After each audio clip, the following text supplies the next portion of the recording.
ఎలాంటి అనుమతి లేకుండా సెలవు కూడా పెట్టకుండా సుదీర్ఘకాలం విధులకు హాజరు కాని వైద్యులను తొలగించాలని ఆదేశించింది. మరి దీని గురించి మరింత సమాచారం మా ప్రతినిధి కాకినాడ నుంచి కామేశ్వరరావు అందిస్తారు. కామేశ్వరరావు గారు చెప్పండి.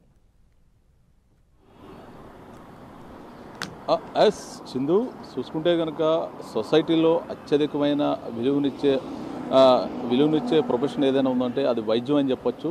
అంటే భూమి మీద మొత్తం కూడా దేవుడు జన్మనిస్తే జీవితకాల అది మనకి భూమి జన్మనిస్తే కనుక మన యొక్క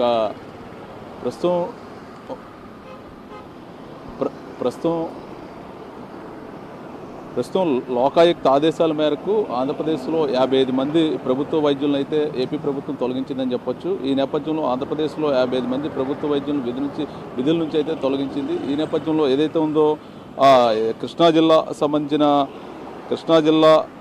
సంబంధించి ఒక మాజీ సర్పంచ్ ఉయ్యూరుకు సంబంధించిన మాజీ సర్పంచ్ లోకాయుక్తలో ఒక కేసును అయితే ఫైల్ చేయడం జరిగింది. అంటే డాక్టర్లు అందరూ కూడా ఆంధ్రప్రదేశ్ సంబంధించిన డాక్టర్స్ అందరూ గవర్నమెంట్ డాక్టర్లు అందరూ కూడా విధులకి ఏడాది కాలం నుంచి అయితే మాత్రం విధులకి హాజరు కావట్లేదని చెప్పేసి ఒక ఫిర్యాదును అయితే మాత్రం లోకాయుక్తలో నమోదు చేశారు. ఈ ఫిర్యాదు నేపథ్యంలో లోకాయుక్త అయితే మాత్రం దీని మీద పూర్తి స్థాయిగా విచారణ చేపట్టింది. విచారణ అనంతరం కూడా మొత్తం ఆంధ్రప్రదేశ్లో రాష్ట్ర వ్యాప్తంగా ఉన్న గవర్నమెంట్ హాస్పిటల్స్ అందరూ ఉన్న వైద్యులందరి మీద కూడా ఒక విచారణ అయితే చేపట్టి వీరందరిలో కూడా ఏడాది కాలం నుంచి కూడా ఎవరైతే విధులకు హాజరు కావట్లేదో వారందరి మీద కూడా ఒక నివేదికను అయితే మాత్రం వైద్యారోగ్య శాఖ అయితే రూపొందించిందని చెప్పొచ్చు. ఈ వైద్యారోగ్య శాఖ రూపొందించిన నివేదికను అయితే మాత్రం లోకాయుక్తకి అందజేసిందని చెప్పొచ్చు. దీనికి సంబంధించి ఏదైతే ఉందో అంటే మనకి ఏదైతే ఉందో గవర్నమెంట్ హాస్పిటల్స్ ఏవైతే ఉన్నాయో పేదల పాలిటీ వైద్యారోగ్య శాఖ నుంచి అయితే మాత్రం పేదలకి మంచి వైద్యం అందించాలనే నేపథ్యంతో ఓ పక్క ఏపీ గవర్నమెంట్ అనేక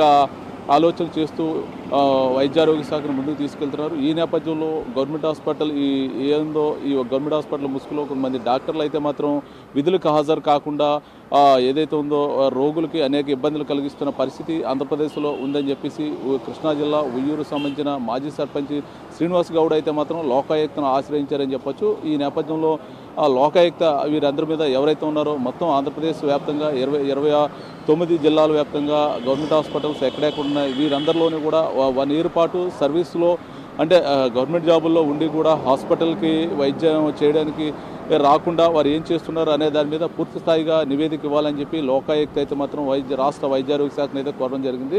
ఈ నేపథ్యంలో దీని మీద ఒక కమిటీ అయితే వేసి వీరందరినీ చూసుకుంటే కనుక ఇటు ఉత్తరాంధ్ర శ్రీకాకుళం జిల్లా, విజయనగరం జిల్లా, వైజాగ్ జిల్లా ఈ 3 జిల్లాలు కలిపి ఉత్తరాంధ్ర జిల్లాగా పరిగణిస్తారు. ఈ 3 వాటికి కూడా కేజీహెచ్ హాస్పిటల్ అనేది కింగ్ జార్జ్ హాస్పిటల్ వైజాగ్లో ప్రాముఖ్యత కలిగి ఉంది హాస్పిటల్ అని చెప్పొచ్చు. దీనికి సంబంధించి ఏదైతే ఉందో ఉభయ గోదావరి జిల్లా సంబంధించిన రంగరాయ మెడికల్ కాలేజ్ అంటే కాకినాడ అంటే తూర్పుగోదావరి పశ్చిమ గోదావరి సంబంధించిన 2 జిల్లాలకి కూడా కాకినాడ రంగరాయ మెడికల్ కాలేజ్ ఒకటి ఉంది. దీనికి సంబంధించి గవర్నమెంట్ జీజీహెచ్ హాస్పిటల్ దీని నుంచి అయితే వైద్య సేవలు ప్రజలకు అంతే. ఓ పక్క Uttarandhra GGH government GGH 2 hospital సంబంధించి అయితే మాత్రం పలువురు వైద్యులు అయితే మాత్రం గత సంవత్సరం నుంచి కూడా విధులకైతే మాత్రం గైర్హాజరు అవుతున్నారు. వీరందరినీ నోటిఫై చేసి మొత్తం కూడా వైద్యారోగ్య శాఖ అయితే మాత్రం ఒక లిస్టు రూపంలో తయారు చేయడం జరిగింది. వీరందరిలో చూసుకుంటే కనుక ఇంచుమించుగా 55 మంది వైద్యులు రాష్ట్ర వ్యాప్తంగా 55 మంది వైద్యులు అయితే మాత్రం నోట్ అయ్యారని చెప్పొచ్చు. అంటే గవర్నమెంట్ శాలరీస్ తీసుకుంటూ పేదల పాలిటీ హాస్పిటల్స్ అయిన గవర్నమెంట్ హాస్పిటల్కి విధులకు హాజరు కాకుండా వారి సొంత అవకాశంతో సొంత క్లినిక్లు నడుపుకోవడం వల్ల వీరి మీద ఒక నిఘా పెట్టి వీరినందరినీ కూడా ఒక నివేదిక రూపంలో వైద్యారోగ్య శాఖ అయితే మాత్రం లోకాయుక్త ఇచ్చిందని చెప్పొచ్చు. లోకాయుక్త వీరందరినీ కూడా మొత్తం రాష్ట్ర వ్యాప్తంగా ఉన్న 55 మంది వైద్యులను కూడా డిస్మిస్ చేస్తూ ఉత్తర్వులు అయితే జారీ చేస్తుంది. ఈ నేపథ్యంలో మొత్తం వీరంతా కూడా అంటే ఆంధ్రప్రదేశ్ వైద్యారోగ్య సంస్థ మొత్తం కూడా ఆంధ్రప్రదేశ్ పేదలకి మంచి వైద్యం అందివ్వాలనే మంచి దృఢ సంకల్పంతో ముందుకు వెళ్తుంటే వీరంతా కూడా గవర్నమెంట్ శాలరీలు తీసుకుంటూ ఏ ఒక్కరు కూడా గవర్నమెంట్కి సంబంధించిన హాస్పిటల్లో వైద్యం చేయకుండా వారి యొక్క సొంత క్లినిక్లు ఏవైతున్నాయో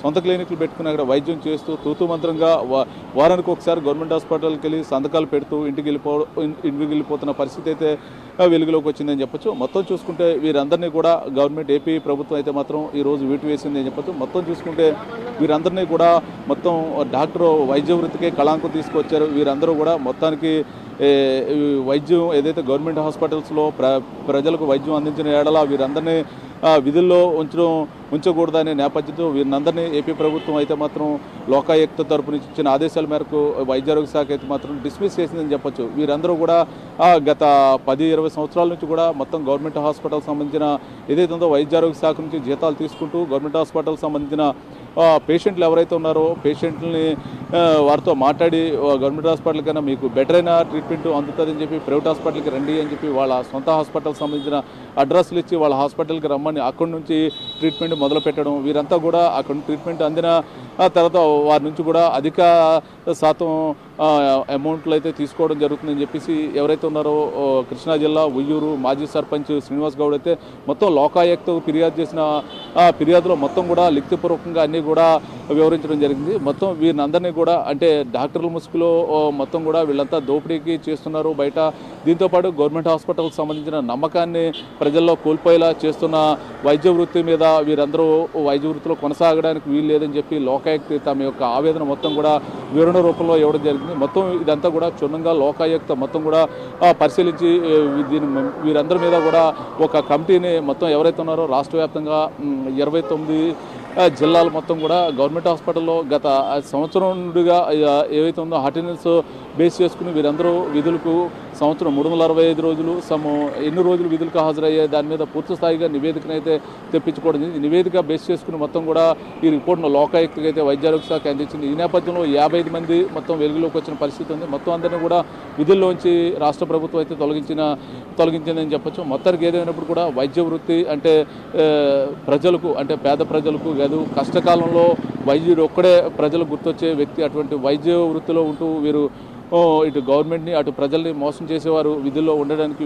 వీలు లేదని చెప్పేసి ప్రభుత్వం అయితే వీరిని డిస్మిస్ చేయడం జరిగింది. మొత్తానికి ఏదైనప్పటికీ కూడా ఇంకా గవర్నమెంట్ హాస్పిటల్ సంబంధించి అయితే మాత్రం ఇంకా పలువురు అయితే మాత్రం అంటే ఇప్పుడు నోటిఫై అయిన వాళ్ళు 55 మెంబర్స్ అవగా ఇంకా మరికొంతమంది అయితే మాత్రం ఇదే దందాన్ని అయితే నడిపిస్తూ ఉన్నారు. ఇంకా మరికొందరు మందిని గవర్నమెంట్ హాస్పిటల్ సంబంధించిన డాక్టర్స్ ఎవరైతే ఉన్నారో వీరందరినీ కూడా ఫిల్టర్ చేసే పరిస్థితి తీసుకురావాలని చెప్పి కొంతమంది ప్రజల్లో అయితే మాత్రం చెప్తున్న పరిస్థితి ఉంది. ఇంకా ఇప్పుడు 55 మందే కాదు ఇంకా పలువురు కూడా ఇదే పంతానైతే కొనసాగిస్తున్నారు. వారు సొంత హాస్పిటల్స్ మెయింటైన్ చేసుకుంటూ గవర్నమెంట్ హాస్పిటల్ తూతుమంత్రంగా వచ్చి వైద్యం చేస్తూ వెళ్ళిపోతున్నారు. వీరందరి మీద కూడా వేటేయాలని చెప్పి పలువురు అయితే మాత్రం ఆవేదన వ్యక్తం చేస్తున్న పరిస్థితి అయితే ఉంది. ఇదే విధంగా అంటే భవిష్యత్తులో కూడా ఎవరైతే ఉన్నారో 55 మంది డాక్టర్స్ ఇద్దరు డాక్టర్లు ప్రొఫెసర్లు అసిస్టెంట్ ప్రొఫెసర్లు కూడా ఉన్నారు. వీరందరూ కూడా ఎంబీబీఎస్ హౌస్ సర్జన్స్ ఎండి జనరల్ మెడిసిన్స్ కూడా చాలామంది డాక్టర్స్ ఉన్నారు. ఇంత అత్యున్నతమైన డాక్టర్స్గా చదివి ఇటు ప్రభుత్వాలని అటు ప్రజల్ని కూడా మోసం చేసిన పరిస్థితి అయితే ఇప్పుడు మనం ఏపీలో చూసాం. ఈ నేపథ్యంలో వీరందరి మీద కూడా ఏపీ గవర్నమెంట్ పనిష్మెంట్ ఇచ్చిందని చెప్పొచ్చు. మిగతా వారు ఎవరైతే ఉన్నారో వీరందరూ కూడా ఇప్పటికైనా మేల్కొని ప్రజలకు ఏ విధంగా గవర్నమెంట్ ఇచ్చిన ఏదైతే ఉందో వారికి ఇచ్చిన అవకాశాన్ని సద్వినియోగం చేసుకుని గవర్నమెంట్కి పూర్తి స్థాయిగా 100% ట్రీట్మెంట్ చేస్తూ న్యాయం చేయాలి అని చెప్పేసి కోరడం జరిగింది. మరోపక్క లోకాయుక్త వైద్యారోగ్య శాఖ కూడా ప్రస్తుతం ఈ 55 మంది అయితే మాత్రం లిస్టు వెరిఫై చేస్తాం. ఇంకా మరికొంతమంది లిస్టు కూడా మేము వెరిఫై చేస్తున్నాం. వీరందరి మీద కూడా త్వరలో మేము యాక్షన్ తీసుకునే పరిస్థితి ఉంటుందని చెప్పేసి వైద్యారోగ్య శాఖ కూడా మరోపక్క అయితే చెప్తున్న పరిస్థితి ఉంది. మరోపక్క లోకాయుక్తలు ఇటువంటి కేసులు మరొకసారి నమోదు కాకుండా మేము సరైన యాక్షన్ తీసుకుంటామని చెప్పి ఎవరైతే లోకాయుక్తలో పిటిషన్దారుడు ఎవరైతే ఇస్తున్నారో ఉయ్యూరు సంబంధించిన మాజీ సర్పంచ్ శ్రీనివాస్ గౌడ్కి అయితే చెప్పడం జరిగింది. మరోసారి ఇటువంటి ఆగడాలను మేము సహించేది లేదని చెప్పి లోకాయుక్త అయితే చెప్పడం జరిగిందని చెప్పొచ్చు. Sindhu. Right, thank you Kameshwara.